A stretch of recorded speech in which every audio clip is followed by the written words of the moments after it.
In this video, we'll be taking a look at 5 college basketball games happening on March 9, 2026, and providing you with free team picks and total picks for each one of those games, so 10 picks in total. Welcome back to Cash Out Sports. Let's dive right into it. Oh, and don't forget to subscribe and to click the bell icon to get notified as soon as these videos get released, so that you have more time to plan out your bets as we provide these videos on a daily basis. I can guarantee that you'll have all the important information that you'll need on these 5 college basketball games after fully watching this video. One more thing before we start. If you would like to gain access to our best exclusive sports picks to take your journey to the next level, then check out our Patreon in the link down below, where we offer our best single picks, parlay picks, and much more. Now let's get started. Campbell versus Monmouth, New Jersey. This Coastal Athletic Association semifinal in Washington, D.C. feels like classic bracket chaos, a true underdog story lining up against the team the league trusted more all season. Campbell comes in as the group that just punched the top seed in the mouth, stepping onto a neutral floor against a Monmouth squad that has carried the steadier resume and the more comfortable reputation with oddsmakers and preseason previews. The perception gap is pretty simple and kind of funny. Monmouth has spent the year playing the grown-up, usually staying within structure and looking like the reliable side that coaches sleep better with.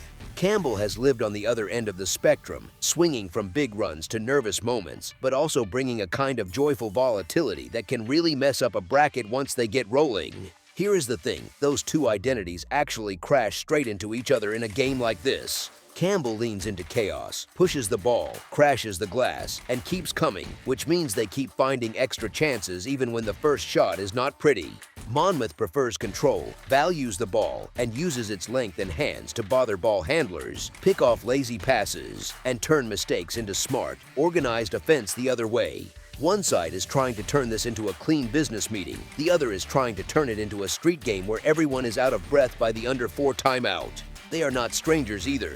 These teams have traded blows over the past couple of seasons, with one meeting turning into a one-sided Monmouth romp, another game flipping to a tight Campbell win on the road, and yet another swinging back to a convincing Monmouth answer. So each staff already has a feel for where the cracks are, and each locker room knows the other jersey can hit them with a run. That kind of history matters in March, because belief comes a little quicker when you have already seen yourself beat the same opponent before. The neutral floor adds another layer that quietly leans toward the scrappier group. Nobody gets home rims, nobody gets the comfort of their own locker room rhythm, and the crowd noise starts to feel more like waves than a single roar, which usually suits the team already wired to live with game flow swinging around. Campbell just knocked out the top seed, which gives them that loose, slightly dangerous confidence of a team that feels like it is playing with house money. Monmouth still brings the smoother profile and the better season-long reputation, but the side more comfortable living in chaos is now getting points against the side that prefers a tidy script, and that kind of contrast tends to favor the underdog mindset in this type of spot. As our first pick for this matchup, the Campbell Fighting Camels to cover the spread as underdogs is our full game side pick. This matchup has the feel of a game where the scoreboard operator gets a real workout, the kind where you look up and think, wait, how are we already at that number? Campbell games lean into that track meet energy, with possessions piling up, shots going up early in the clock, and second chances popping up off the offensive glass. Monmouth games usually look calmer on the surface, but they are more than capable of playing in rhythm and scoring consistently when the tempo nudges up. Let me explain why that matters for the total. Campbell's style naturally creates more trips up and down the floor because missed shots do not always end the possession, they often just turn into putbacks or kick-out threes. Monmouth does its damage in a different way by poking the ball free, blocking shots, and turning those live ball changes into easy looks the other direction. Put that together and you get a recipe where extra possessions appear from both ends, whether it is an offensive rebound that refuses to die or a steal that instantly becomes a layup. Free throws sit quietly in the background of totals, but they are huge here. Both teams are comfortable enough at the line that trips to the stripe usually reward aggression instead of punishing it. In a neutral site semifinal, whistles tend to show up a bit more as players get tired, legs get heavy, and defenders reach instead of sliding. That means more chances with the clock stopped and points still going on the board, which is exactly what you want if you are leaning toward a higher scoring script. Their recent meetings hint at the same story. When these two have opened things up, the games have turned into clear shootouts, with both sides finding rhythm and the score racing into that territory where you start counting possessions instead of minutes. There was also that one grind, the kind of rock fight where both offenses sputtered, but that outing feels more like the exception than the rule when you consider how each roster wants to play. So the ceiling for scoring between these two is already proven to be pretty high, and the floor is still respectable when shots are even moderately falling. Now you drop them into a semi-final inside a big arena, with the energy in the building turned up, a neutral crowd ready to react to every run, and both offenses already knowing they can score on this matchup. Campbell's pace does not usually slow down just because the lights are brighter, and Monmouth's pressure tends to create more, not fewer, transition chances when opponents try to speed up. So you get a game script where both sides can realistically climb into the kind of scoring range that stretches a total, especially if those free throws and second chance buckets show up the way their styles suggest they will. As our second pick for this matchup, over the projected total is our full game total pick. Furman versus East Tennessee State. Harrah's Cherokee Center in Asheville is built for nights like this: bright lights, tense fans, and one lonely trophy waiting at midcourt. East Tennessee State comes in as the group that handled its business all season, while Furman shows up as the team that had to scrap its way through the bracket just to get this shot. The spread is sitting in that awkward space where the market is basically saying, sure, East Tennessee State has been better, but we still remember what Furman can do, which is polite, but also a little stubborn given how this year has actually played out. East Tennessee State already answered the matchup question twice, once in Johnson City and once in Greenville, taking those games by comfortable enough margins to prove the style gap is real even if the scoreboard did not shout blowout. Those wins were not flukes, they were the product of a team that can score without losing its defensive backbone, that can live with a slower tempo or a quick one, and that does not need a single crazy shooting run just to stay afloat. Furman, on the other side, still has that identity of a program that can catch fire for stretches, but this particular version has also mixed in some head-scratching performances, the kind that make you nervous when you are trying to trust them for a full 40 minutes. Betting markets have noticed the difference. East Tennessee State has rewarded people who back them far more often than it has burned them, while Furman has leaned the other way and often turned promising spots into losing tickets. That pattern fits what your eyes tell you. East Tennessee State looks like the grown-up team in this matchup, the group that knows exactly what it is and does not panic when the game gets choppy. On a neutral floor with everything on the line, that kind of stability matters even more. Tournament finals tend to amplify bad habits, and Furman's tendency to live and die by streaky stretches of play feels riskier than usual against a team that is comfortable grinding, switching matchups, and dragging the game towards something more physical than pretty. If this turns into the kind of battle where every empty possession feels huge and every defensive stand gets celebrated like a made three, East Tennessee State's balance and toughness fit far better with the idea of a favorite actually covering than the idea of a surprise surge from the underdog. As our first pick for this matchup, the East Tennessee State Buccaneers to cover the spread as favorites is our full game side pick. Both of these teams can fill it up when they are in rhythm, and if you simply glance at their season scoring, you would probably lean toward expecting a fun, free-flowing kind of night where the scoreboard barely has time to rest. Their first two meetings this season landed in that mid-range where casual viewers walk away thinking, yeah, that felt like a high-scoring game, and the longer-term history between these programs has leaned toward totals finishing above the number more often than not. Honestly, that is exactly why this total is tricky. The temptation is to assume past meetings set the template, but this is not a random winter game on campus. It is a Monday title tilt after a long weekend of tournament basketball, and that kind of schedule wears on legs and decision-making. By this point, both coaching staffs know the other's favorite sets, pet actions, and weak spots, and that familiarity usually pulls games toward more half-court possessions, fewer carefree early clock jumpers, and a lot more let's make sure we get something good here type trips. The defenses have more backbone than the reputation suggests too. East Tennessee State has been steady at forcing opponents into tougher shots and keeping scores manageable, and Furman, for all the talk about offense, has not exactly turned every game into a pure track meet. Think back to that second regular season meeting where the final score climbed high. East Tennessee State caught fire from deep and Furman kept firing from long range even while the shots were not really falling, which is a fun script for viewers, but also the kind of statistical outlier that is hard to trust as a repeat. Here is the thing, championship games often feel slower even when they are not dramatically slower on paper. Players take a beat before pulling the trigger, coaches squeeze an extra timeout or two, and referees can unintentionally help the pace cool down by letting a bit more contact go. Add in the accumulated fatigue from playing so many high-intensity minutes over a few days, and you get a setup where both teams are more likely to lean on defense, clock management, and careful shot selection than on a shootout where everyone is trading haymakers. When you put it all together, the history of higher scoring results and the season averages both whisper points, but the specific situation, the tournament grind, and the defensive pride on both sides speak a little louder. A game that lands in the high 60s or low 70s for the winner feels more realistic than another wild pace fest that blows past the posted number in the same way those earlier meetings did. As our second pick for this matchup, under the projected total is our full game total pick. Northern Kentucky versus Wright State. Northern Kentucky and Wright State walk into this Horizon League semifinal feeling like they already know each other a little too well. Both rolled through their early games in Indianapolis, and now it feels like the matchup everyone quietly expected to see. Wright State brings in the regular season crown and the confidence that comes from solving the same opponent twice already, once at home in a more controlled win and once in that wild one-point finish in Highland Heights where the crowd felt ready to blow the roof off. Northern Kentucky still showed its bite in that game, jumping out early and shooting the ball at a clip that usually puts teams away, yet somehow still watching the Raiders grind their way back into it. The interesting part is not just that Wright State has stacked wins in this series, it is how those games have looked.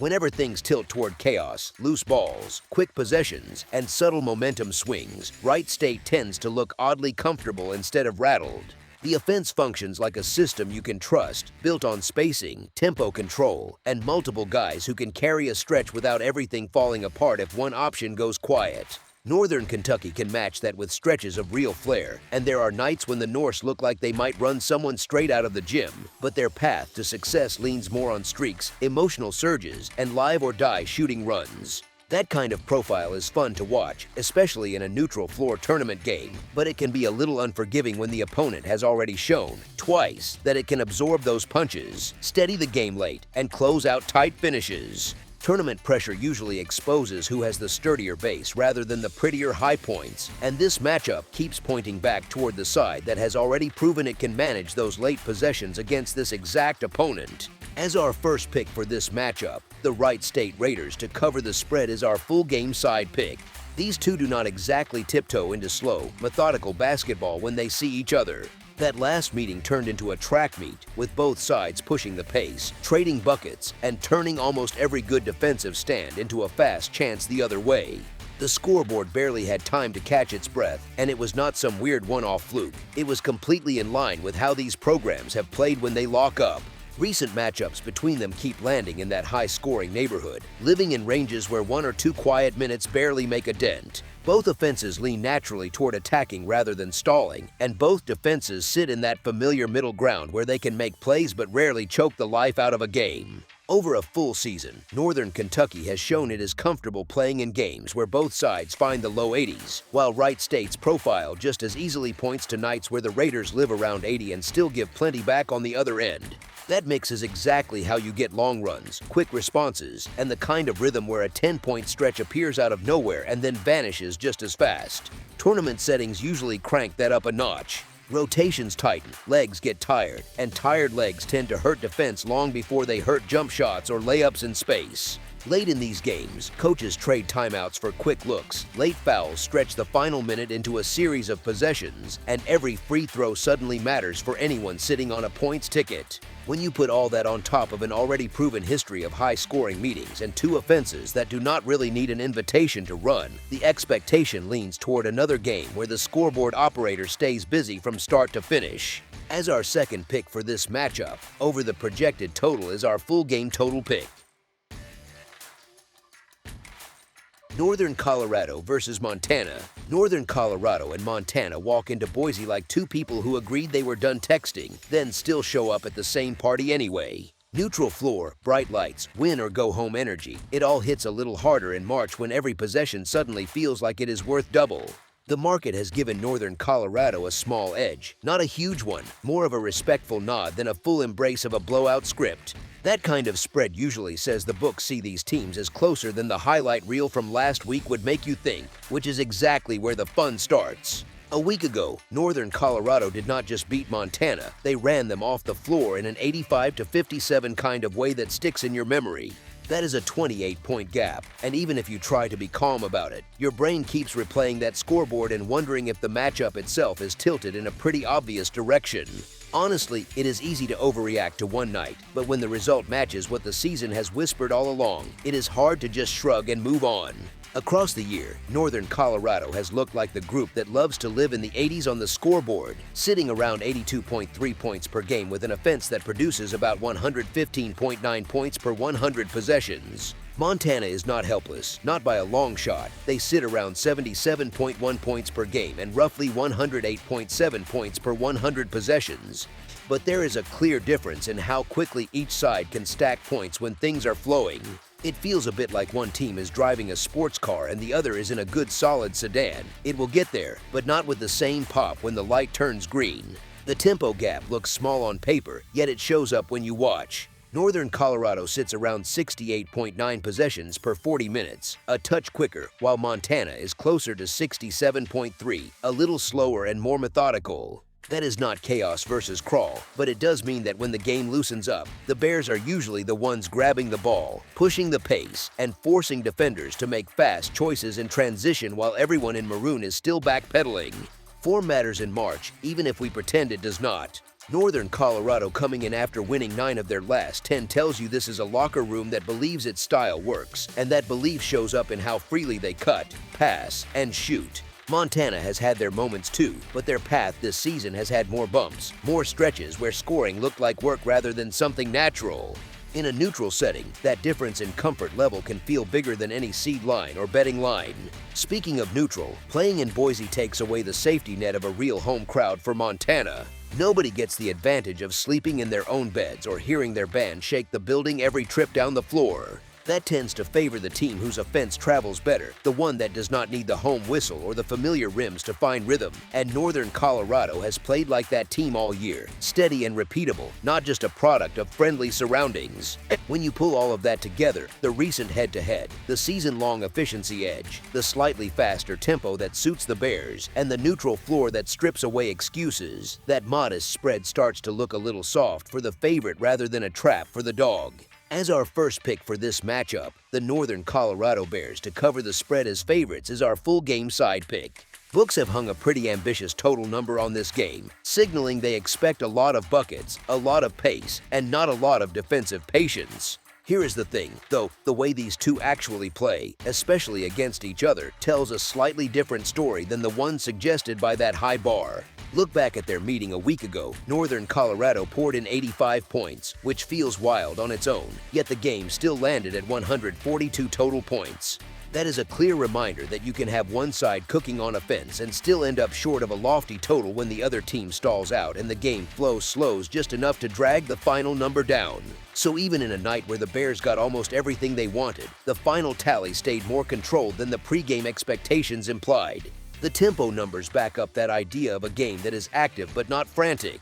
Northern Colorado plays at about 68.9 possessions per 40 minutes, which is slightly above average, while Montana sits at roughly 67.3, a little below that middle line. On a whiteboard, those numbers live close together, yet when you are actually watching, it feels like both teams are more comfortable working through sets, reading the defense, and getting to their spots instead of turning it into a constant track meet. That sort of pacing is sneaky. It looks fast enough, but the possession count at the end of the night often lands in a range that does not fully support a sky-high total. Tournament hoops add another layer. Different arena, slightly different sight lines, brighter lights, and just enough nerves to make even good shooters double-check their form. Coaches know it, so they usually lean into tighter rotations, more deliberate play calls, and a little more focus on getting a clean look rather than the first half decent one. It does not mean the game turns ugly, it just means you see a few more possessions where the ball swings side to side, the clock ticks under 10, and the final shot is a tough jumper instead of an early rhythm 3. There is also the familiarity factor, which really matters in a conference setting. These teams have already seen each other. They know the main actions, the pet plays out of timeouts, the favorite spots on the floor. That kind of familiarity often helps the defenses more than the offenses because rotations become quicker, closeouts are sharper, and those easy slip cuts and surprise backdoor looks show up less often. In a game where both staffs can predict the other side's first and second option on many possessions, scoring can come in spurts instead of a steady flood. Late game can push a total either way, but the likely script here does not scream non-stop fouling down the stretch. With a relatively tight spread expected, the ending is more likely to be about getting 1 or 2 key stops than about prolonging the night with foul after foul and 10 straight trips to the stripe. If the scoreboard stays within a couple of possessions, both sides usually trust their defense and their regular offense instead of turning the final minute into a free throw contest. That kind of finish tends to cap the ceiling on the final total instead of blowing it wide open. When you stack up the recent result, the moderate tempo, the tournament environment, the scouting familiarity, and the more controlled late-game script that feels likely here, the setup points toward a solid but not explosive scoring night, something that edges below what the pregame number is asking for. As our second pick for this matchup, under the projected total is our full game total pick.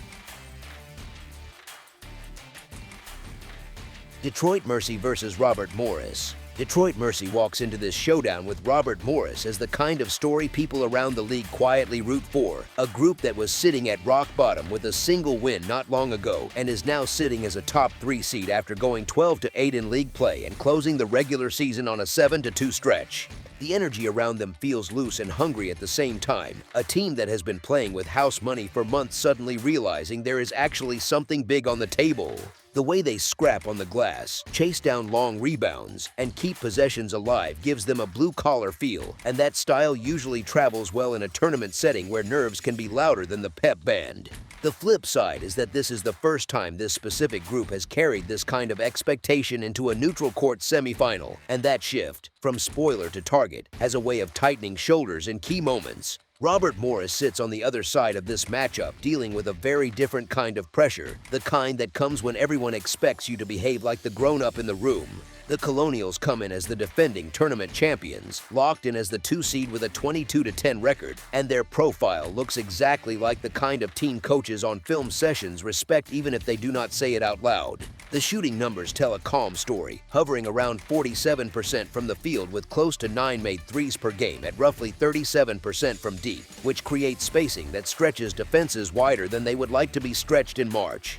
The work on the glass adds another layer, with a rebound margin sitting around +7, and that kind of edge usually shows up in the second halves of neutral site games when legs get heavy and every extra possession feels twice as loud. The recent head-to-head meeting between these two did not exactly hide that pattern, with Robert Morris handling Detroit Mercy 73-62, using that spacing and size to keep the Titans chasing from behind in Moon Township rather than trading blows on equal footing.